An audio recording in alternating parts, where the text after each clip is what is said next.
Hey everybody, welcome back to another review with me. I am your host Maxine and we are reviewing Love is Blind season 10 episodes 3 and 4 in this video. Let's get into it. Before we get into it though, hello, like the video already. Go ahead and like it. Yes, click that like button, click that thumbs up button, do it. But thank you in advance. And also check out the description box to click the link and buy me a coffee. Yes, it's just a quick little donation, very much appreciated. Okay, let's jump into this review, y'all. So episode 3 is titled Redo. That is the title of it, and it makes sense. It makes sense, okay? But let's jump into the first scene here. So Jordan and Amber, they meet. They are you know what, with this couple, I feel like they look like a typical couple that I've seen in Texas. A couple who is from like maybe a rich family, even though both of them said that they're bad with money, shitty with money, they said verbatim. But they look like, okay, you have this big, chunky looking oaf. That's how he called himself. He called himself an oaf, Jordan. But I think he's a cute guy. I do think he's a cute guy. I think he's a sweet guy. And you have Amber, who claims she's 33, but that Botox or whatever else she did to her face definitely gives the impression she's older than 33. And she's like super thin, and just from her body language, especially how she was posing, y'all notice how she was posing right before she got revealed, or both of them got revealed to each other. It does look like she's trying to appear like a model or this kind of showgirl. So anyway, they just aesthetically they give the impression of a typical down south white couple who has maybe contrasting features, but they kind of go well together. Anyway, Amber seems unimpressed. Amber seems unimpressed, okay? And I say this because she just, I don't know, her facial reaction was just like she was forcing a smile and she's trying to be polite. Obviously, Jordan is smitten by her. He feels like she's beautiful. Eventually, Amber does compliment him. She compliments his eyes and his smile. But it's giving there's going to be an issue later on, and I can't wait to see how it unfolds. So we meet Brittany. Brittany is 32, this cute black girl, light skinned black girl who says she already bought her wedding dress. So she's already been waiting for this day. She already has manifested it to be a success.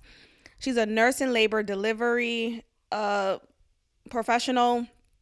And she is we're gonna see her kind of connect with Devonte, who matches her same skin tone. I don't know why I need to emphasize that, but apparently, according to Reddit, just from scrolling through the Love Is Blind, just like the algorithm or the timeline, I should say, Devonte might be a problem, and I don't know why, but we'll get into that. Let's see. So Devonte, his grandfather passed, and of course he's really upset about that. But he's choosing to stay in this process, and he shared this with Brittany. He's making it clear to her that he's very much committed to this process and committed to being a father and a husband, especially a father, because we learned that his father wasn't present in his life and he passed away around when Devonte was 18. So we meet we already met them, but we get into Alex and Ashley. Remember, Alex is a soccer coach, and we learn a little bit more about his soccer lifestyle, I guess. So apparently he said he got injured, and that delayed his draft line pickup. I don't know what the terminology is necessarily, or what, like, if you get picked early, does that mean you get more of a contract than you do if you get picked late? I need to ask about that. But anyway, he is telling her about the sadness in that, right? How it's sad that he didn't really make it the way that his teammates did, and there was one moment in which they left him to go play soccer because one of their other teammates got drafted early and he just was left alone, and he was super bummed out about it. And look, I want to save space for men to have feelings, right? I want to save space for men to explore those feelings because we live in a world in which we're like, we're tired of these macho men, these misogynists, yada, yada, yada. Yet when a man expresses his feelings, we then say, oh, look at him. He's trying to gaslight you or he's trying to manipulate you. It's like, dang, you can't win for losing. But here's the thing, though. I do feel like Alex's revelation of this makes me worrisome because I think he may still hold some resentment and anxiety around this topic. And you know how you have one of those like, oh yeah, I was gonna get drafted, but something happened. They always talk about it, right? One of those men. I see it a lot with black men, but like just men in general, I was going to get drafted or I was going to be in the league and then it didn't work out for whatever reason. And they just keep on talking about it. And it's like, I do worry that Alex is going to keep on talking about this soccer career of his that got cut short. I do wonder about that. And I don't know how supportive Ashley is going to be about that. I think Ashley, what? Bye, Ashley. My perception is Ashley, and my prediction is Ashley's not going to be supportive about it, and she's going to be annoyed, and she's really, just enjoying him because he's physically attractive, and he is to her as well. But I'll get back to them in a moment. So let's continue. So Kevan tells the guys that Tyler left him. Because remember, in the last episode, Tyler's talking about I want a man to choose me. I want a man to be with me, period. I'm the one. I want a man to be unapologetic about me. Tyler, you're on a show in which you are mandated to date multiple people and then eventually narrow down your decision. Okay? It's not a personal attack on you, Tyler. So yeah, Kevin's telling everyone that Tyler left him. Tyler's over here crying to the girls. She's hugging them, about to head out, saying, I'm not going to put up with this. No, I have self-respect. I'm not going to put up with this. So everyone's hugging her except for Kia, right? And it's not like Kia was necessarily being rude about it. She just wasn't going to be a part of the whole pity fest that they were having for Tyler. Kia was just in the kitchen cooking up some food or just preparing to eat something. And then Tyler is getting hugged up on by all the other women. Tyler walks to the door. Kia's about to walk past, from what I could hear, right? From the audio and from the captions. Because my initial impression was, oh, Kia's gonna finally just say her goodbye and wish her well to Tyler. But it sounds like Tyler saw Kia on her way out, and Tyler says, I think I know your man, and he's a good man, so you're gonna be good, type of thing. But it just was like, ma'am, nobody asked you for your opinion about my man. Can we start there? So you passively aggressively saying, oh, I think I know your man. Yeah, you do. Because he's not yours, right? I don't know. But just to be petty, I just feel like she was being petty. I do feel like she was being petty for saying that, for even talking to her, because why are you suddenly attacking me or trying to low-key sub me when you're about to leave? You're leaving. So anyway, so she goes to the confessional, that room that they go to with the circles in the back, and it's just her talking to the producer or to us. And she's saying how she's not going to put up with someone not choosing her, yada, yada, yada. And then the producer asks her, well, isn't that what you've done in the past? Leave? She's like, yeah, I always left. And hasn't that not worked. And you can tell Tyler's like, duh, in the face, like, yeah, but I'm not gonna deal with no disrespect type of thing. Like, definitely her pride was on the line, in her opinion. And she felt like I said before, I think she's the type to want to sabotage or end something first before she gets broken up with, right? Like, if your response to her isn't immediately you and only you, then it's not good enough. There's no nuance here, and I'm going to go. So, anyway, the producer basically convinces Tyler to stay. And hey, I think you should stay, have a conversation with Kevan, clarify some things, maybe need some clarification, yada, yada, yada. Tyler is convinced. She walks back in with her luggage and all, talking about redo. Like, girl, you look silly. So she goes back to the pod and she speaks to Kevan. It's like she apologizes begrudgingly, because first Kevan apologizes to her. He apologizes to her because he didn't want her to feel like he was like choosing her last or not choosing her. He was just explaining again that he was just trying to express how he was feeling. And Tyler begrudgingly apologizes to him, saying, I'm sorry for slamming the door in your face.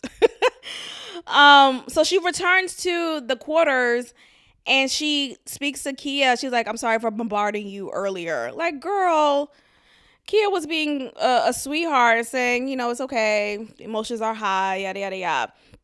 But it wasn't okay. It wasn't okay. I didn't like that. That tells me a lot about Tyler. And even throughout these episodes, she's been saying consistently, oh, I wonder who she's dating. Whether it's about Kia or about Christine. Because in a later scene, we see Tyler talk about Christine, or talk to Christine about her wonderings on who she's dating. Like, she's always trying to figure out, oh, I wonder who you're dating. I wonder who, like, girl, I feel like it should be law. It should be a Love is Blind law to not inquire or try to narrow down or bully someone or corner someone to telling them who you're dating, who you're seeing. Bitch, you'll find out when he proposes to me. You'll find out. Because it just makes a weird space, a weird energy in the quarters when the person who's eating the macaroni that you just made is also dating your same guy, and both of you guys are hoping to be picked. Okay? So we jump into the scene with Connor. Connor tells Jess that she's his number one. She feels the same. He also says how he sees more of a softness with Jess than he does with anyone else.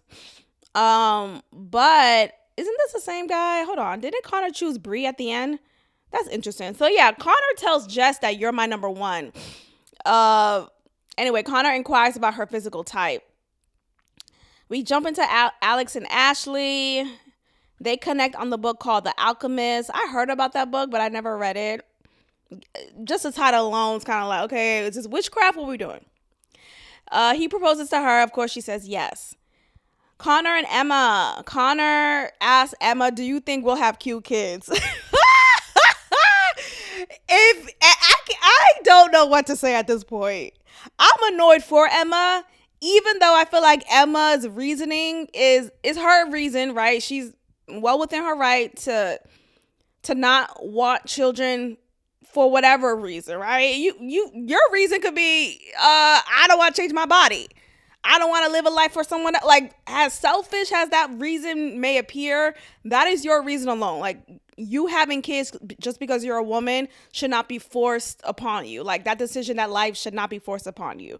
But I still do want to whack Emma a little bit because I feel like she's giving excuses that are so silly.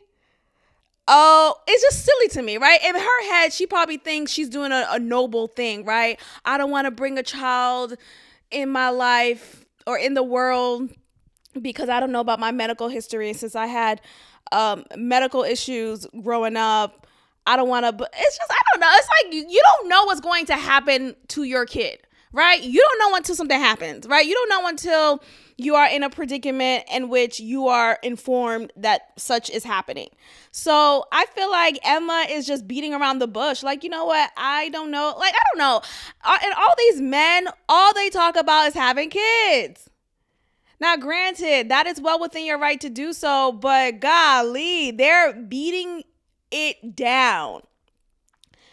Emma reminds him, hey, I told you about my stance about kids, right? He's like, I don't care. I'm just letting you know you'll be a fantastic mother. You'll be a fantastic, please, just have my kid. Have my fucking kid. Like, that's what it feels like. Enough. Golly. Connor talks to Bree. He says how he's motivated by his parents. He starts crying about them and how proud he is about them and their motivation, their determination, all these things. Very cute. Bree and Connor feel more connected to each other than they are with other connections, and so they eventually pick each other. Connor, they pick each other despite Connor saying earlier to Jess that she's his number one.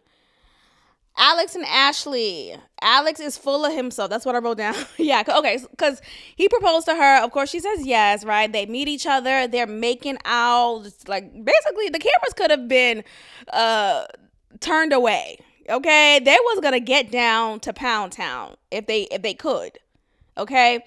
And I wrote down he's full of himself because he keeps talking about how he's in a good show. I'm a good show. I look good on the outside. And, there's not a lot of people out like me who look like me, and just bigging him up. It's one thing to be confident, but it's another thing to just come across like an a-hole. And I feel like Alex is going to come across like an a-hole. Yeah, they're tonguing each other down. Bree breaks it off with Chris. Chris says he's going to do the same thing. You beat me to it, girl. You beat me to it. He eventually tells her that Jessica is his number one after Bree is like, oh, tell me who's your number one. I don't like that. I really don't like that. That's none of your business. You'll find out when I propose to her. And when she says yes, then you can find out. But this whole like, oh, I want to know. I want to be in on the secret too. I want to know. That's none of your concern. Connor and Emma. So Emma tells Connor that she ranks him as her number one. But obviously Connor and Bree are each other's number one, right? So Connor says that he eventually tells her that he has strong feelings for someone else.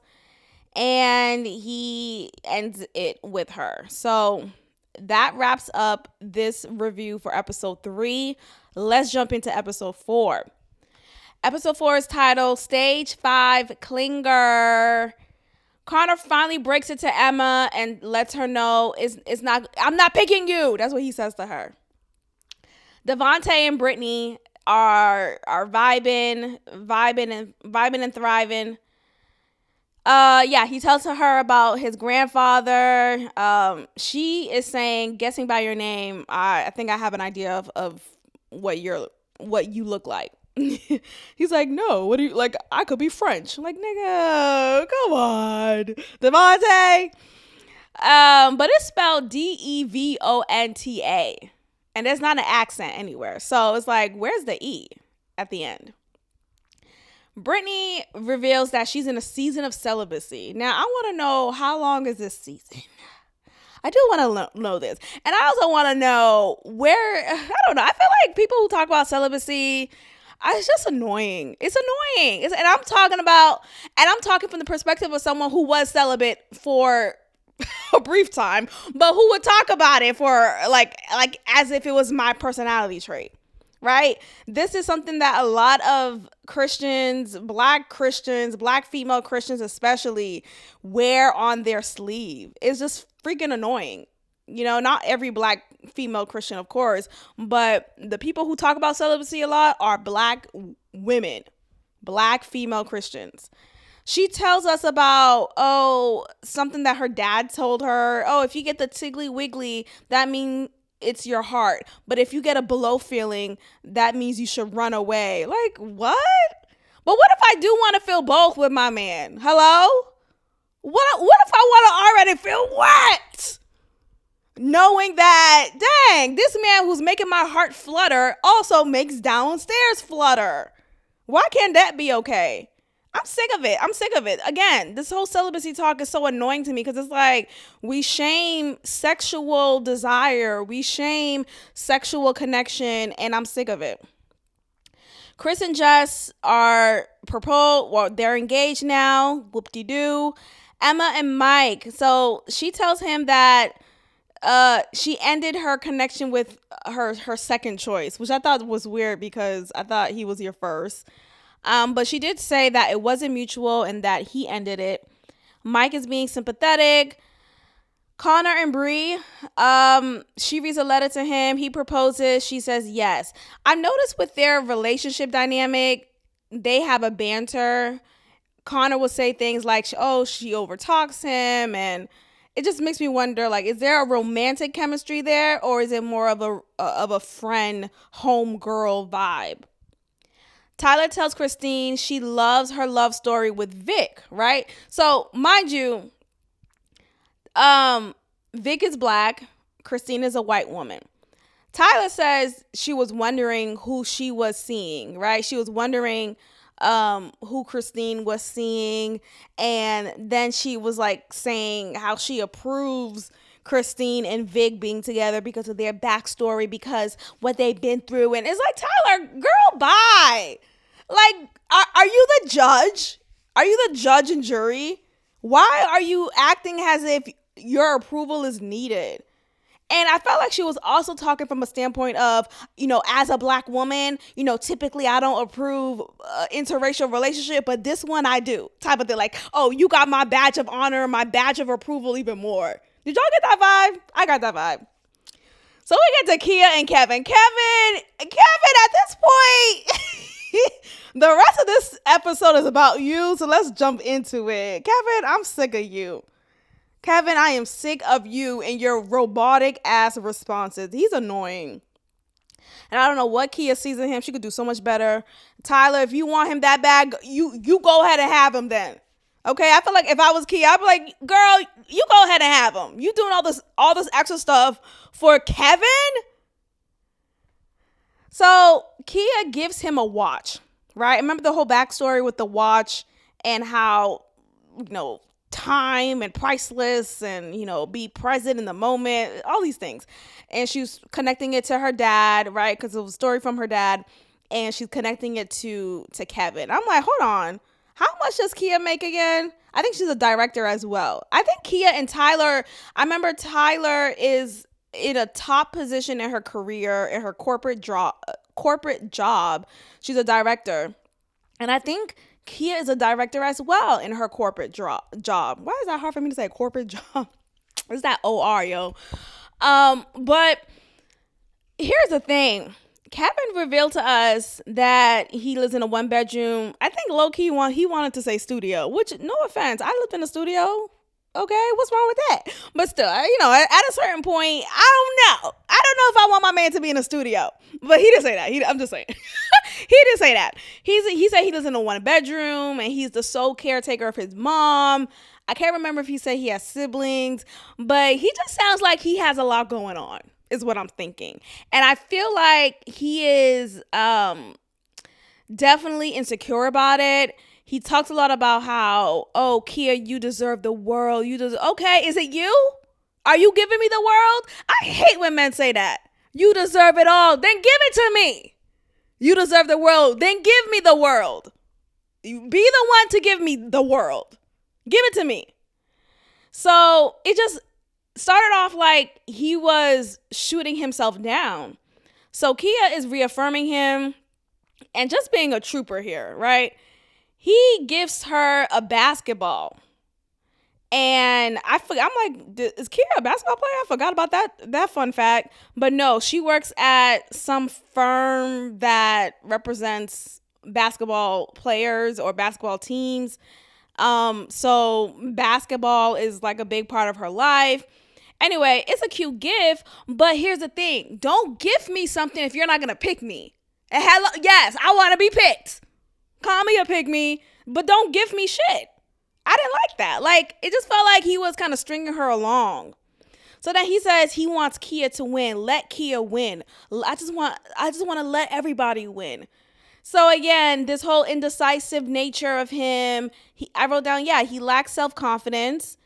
So Kia returns to the room or to the quarters, and she shows, not in a braggy way, but you know how the girls are just waiting for any woman to come in and waiting for the update. Like, mind your I could not be in the show. I would be so annoyed. Mind your business. Oh, I will walk straight to my room. I know they probably share a room with different bunk beds, but I will walk straight to my bunk bed. Mind your business. Like, y'all waiting. It's just, I don't know. I don't like that energy. I never like that energy. I hate that. Maybe I don't have a lot of girlfriends, so that makes sense. I never like that, because I feel like girls who do that are nosy. They're judging. They have all these opinions about your life. What? Okay, are you fucking him? Are you fucking my man? What does it matter to you? So she shows the gift to the girls because, they're waiting, just like panting breath, just tongue all out, drooling, wanting to know all the detail.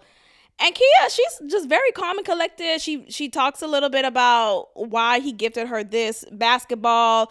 And it was a cute gift. Like, I like that. It's a nice gesture. But I didn't like that he gifted her anything because... Kevan, who are we picking? What's going on here? At this point, narrow it down and stop acting like you're going to move one way, but then you move another. It just is weird. So as Kia is saying this, Tyler is visibly upset. She is visibly upset. So she storms into the pod room talking about, you need to let me know right now. Are you picking me or are you picking her? Are you picking me or are you picking her? Oh my God. So she gives him this ultimatum. Eventually, Kevan, he is broken down, and he says, my face lights up when I hear your name, Tyler. That's how he talks. He talks like there's 3 space bars between each word. It's exhausting. So as soon as he says that, Tyler feels affirmed. She's like, okay, so are we boyfriend and girlfriend or whatever? And so he says, I think he starts off, no, she asks, I think she asked that first. And then he said, yeah, you're my girl. You're my girl. I want you, Tyler. So yeah, he tells her, I want you, Tyler. Like, do you? Do you, Kevan? I'm not convinced. So Tyler says, or she's looking at the camera, she's telling him or asking him, you need to prove it. You need to prove it. Just basically letting him know that Kia doesn't know that. Like, you need to let her know. You need to cut it out. Chris and Jess meet, yada, yada, yada.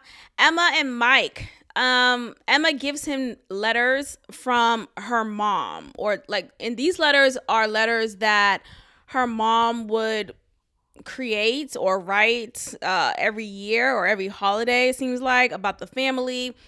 And she's doing this because she wants Mike to know more about her family. Mike gives her a scrapbook, and he asks her if she would want to get her genes tested. And he's doing this because he keeps pushing the mom thing. He's trying to, again, yet another man forcing down her throat. Like, shit. Can she does not want to have a kid? I don't know. This is a little annoying to me. Bree and Connor finally meet, and then we get to the end.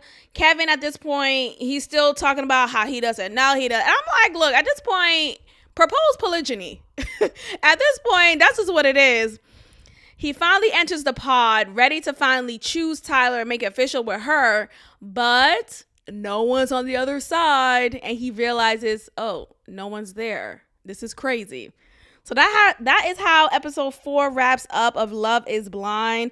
Let me know your thoughts down below. Click that subscribe button. I'll see y'all next time. Bye.